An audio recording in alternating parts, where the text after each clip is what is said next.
This is one of the most important things I will ever teach you. You're not a trailblazer, and you're not building blueprints for others to follow, and you're not building this company, this family to stand alone. Someone's going to have to buy your product eventually, right? You didn't create your product to hoard for yourself. Maybe it started out that way, but was never meant to end that way. That's why thousands of people have your products right now. Same thing is with the entirety of your vision, actualized and materialized on earth. You're never meant to stand alone. Your kids, your partners, your friends and family, the people who align with what you are building, and the people who are meant to thrive in those systems that you're building, was what was on the mind of Source of God when he gave this vision to you. And they are powerful people. Like, those people were meant to benefit from the trail that you blazed, from the blueprints that you have drafted and refined and perfected, for others to look at your life and your story and do something even more magnificent with than what you have done. These people are incredibly gifted. They are chosen people. A lot of them may be chosen people as well. They may have a level of excellence that you may have never even tapped into yet, but they're there and they're waiting, and you probably already know a lot of them. I'm sure you have a daughter who right now at the age she is so much more honed into her talent and her gifts than you were at the age. And so let me ask you this: do you shrink when you are in the presence of someone who embodies and carries high levels of power? Do you doubt your beauty when you're next to a beautiful woman? Do you feel shifty or kind of like just not as confident when you're in the presence of beautiful women?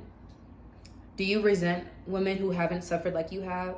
Do you resent the women, possibly your daughters, your nieces, your friends' children, whatever it is, when you see them living a life that is one of ease and love and care, when you were struggling really badly, literally since you walked out the womb?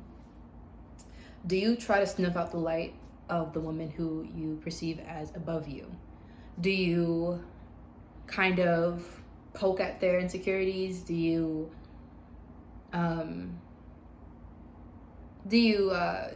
hyper criticize them, or do you police them? Do you shut them down when they're opening up to you?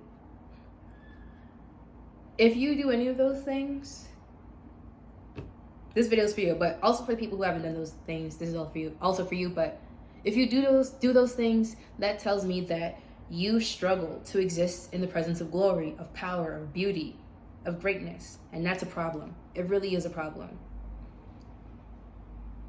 We're all human, right? We all go through things that,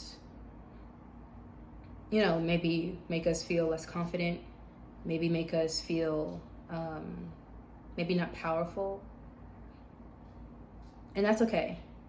The point is that we just don't stay there, because that's a very dangerous and contradictory place to exist in when you yourself have been called and chosen to lead so many people through the collective into a higher level of embodiment and personhood. I just need you to know that you really are beautiful. Like, if you're watching me in this channel and you work with me and you mess with me and you like everything that I say in this channel, I know you're beautiful. I know that you are very powerful. You're great. You're a glorious person. But I can say that even without knowing you right now. But do you perceive that? Because when you see yourself at a lower level, or you don't see yourself at an equal level to people, you're going to either have to tear them down so you won't feel uncomfortable, or you're going to have to raise your vibration and your esteem up to a level to where you don't see people as competition. Comparison, jealousy, envy, and intimidation all puts a cap on your capacity and your ability to actualize the vision that God has given you, to materialize it in alignment. You cannot be aligned at all if your baseline is, when I see someone doing better than me, I feel less than. That's not alignment. That's telling me that you exist in a position of lack. if you do things to make yourself feel, if you do things to like make yourself feel like you're above someone because you haven't cultivated that level of embodiment within you, how do you think that you're going to be able to take on or onboard that talent, that creative director? How do you think you're going to be able to raise your daughters who are magnificently beautiful if you use the physical 3D world to gauge your own self? And I talk more about that in my video, You Cannot Prove Your Way into Alignment. I'll link it down below.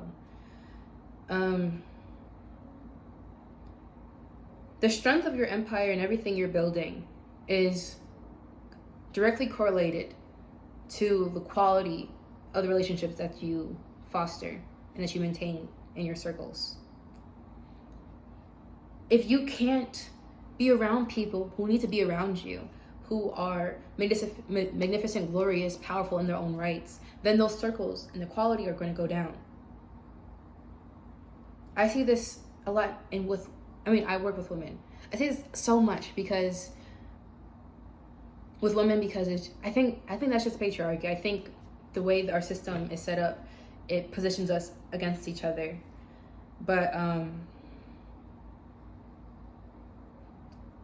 and I know that a lot of us, including myself, we have mother wounds, we have sister wounds, we have gone through things that have made us connect with others in such a way that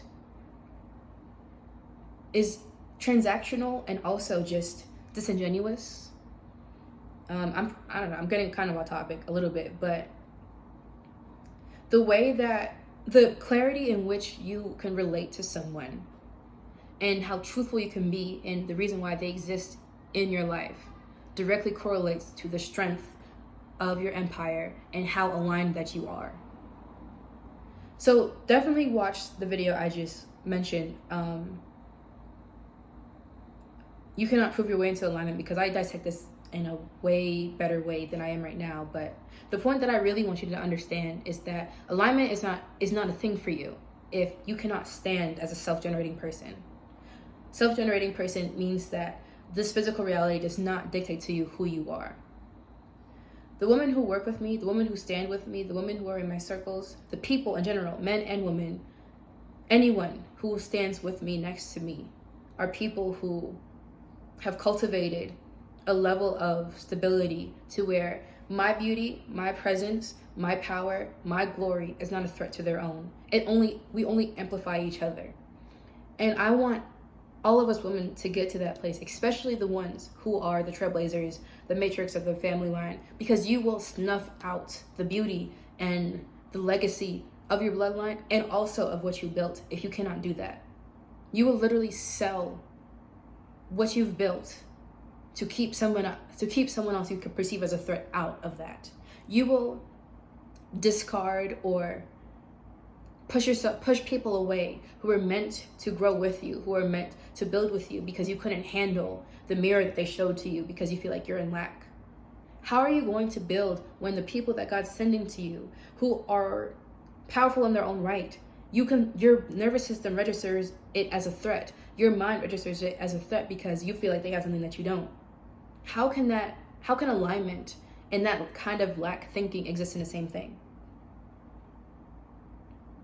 You are a conduit of glory, not just energetically through your being, but through the systems that you've been called to create, through the companies, the brands, the legacies, the families that you've been called to create. What comes through what you've built is glory, and the carriers of glory are people. Can you handle that? My favorite example of this is Beyonce, and I haven't read her mother's book just yet, but I have been learning about her story more and more. And I am so impressed by Mama Tina. I am so impressed by how she could have birthed two powerful beauties into this world, and she did not carry on the norm of mothers being jealous of their children. And I know that it's because of her investment that Beyonce had the space and the room to be who she was. And honestly, Beyonce's Beyonce, and her sister is her sister. They're gonna be something regardless. But it's just the support that they had, and the love that they had, and the protection that they had. That is so rare, so rare. And I know that they probably would not have been able to be who they are to the level that they are as fast as they did and as well as they did if they didn't have that level of investment. And that's not to take away from who they are. That is really just to give credit to Tina, because to have that level of covering, that's legacy. And when I see Beyonce with Blue, honestly, it's just, when I hear the song Protector, it just makes me so sad. But not in a bad way, but just in like I'm so inspired, and also I'm just so, like, I'm seeing what's possible, because I didn't grow up with that. You know what I mean? I grew up with a jealous mother. I grew up with a lot of women competing with me, just whole this story, but I always would give Beyonce as an example of what this looks like, of how to stand next to glory, power, greatness, and beauty.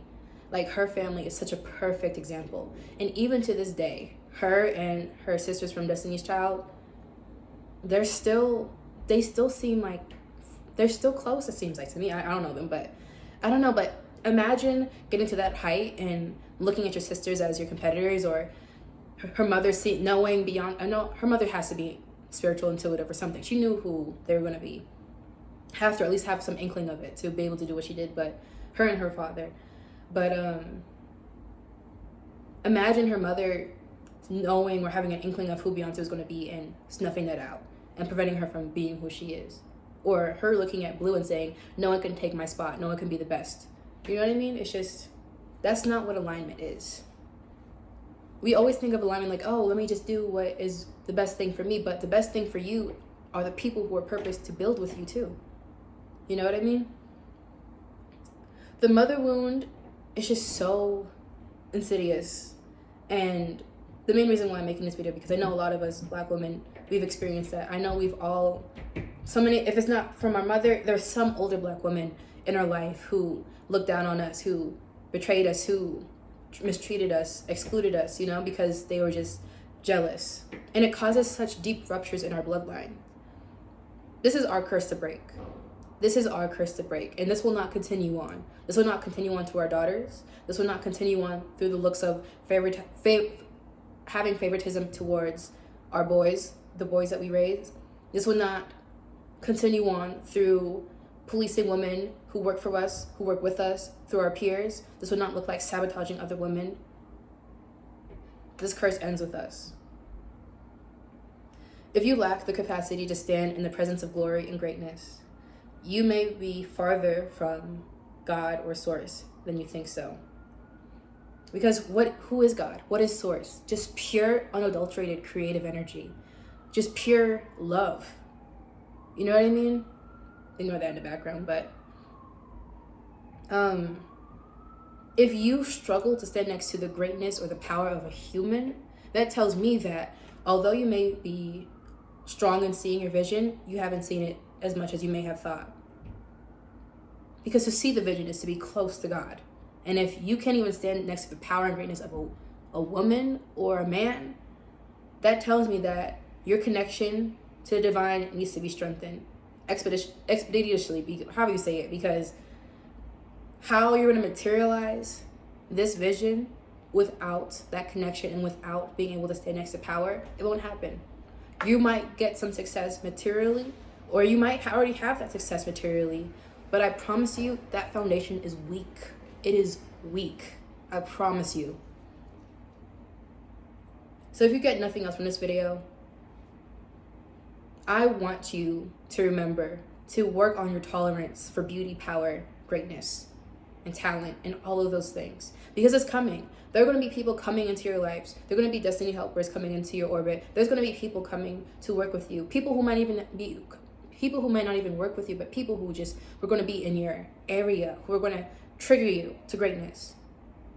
Don't mistake that trigger. Don't mistake that mirror for an attack. Don't mistake it for danger. Lean into that discomfort, because the higher you rise and the more you are, the more you're going to need greater talent to expedite you further. Can you handle their talent even if they're serving you? Can you handle it? If you like this video, I would love for you to subscribe to my newsletter, Letters from My Living Room.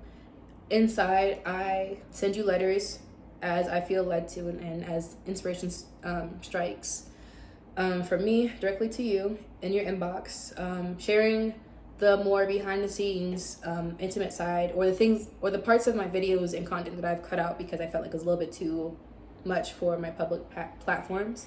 So if you're looking to be activated more in your vision, your alignment strategy, and also just being married as a person or a spiritual woman founder, leading and navigating this realignment process, I highly recommend it. It's free to join, and you also get access, if you still choose, you get access to a group chat, which I call the Lamplit Corner.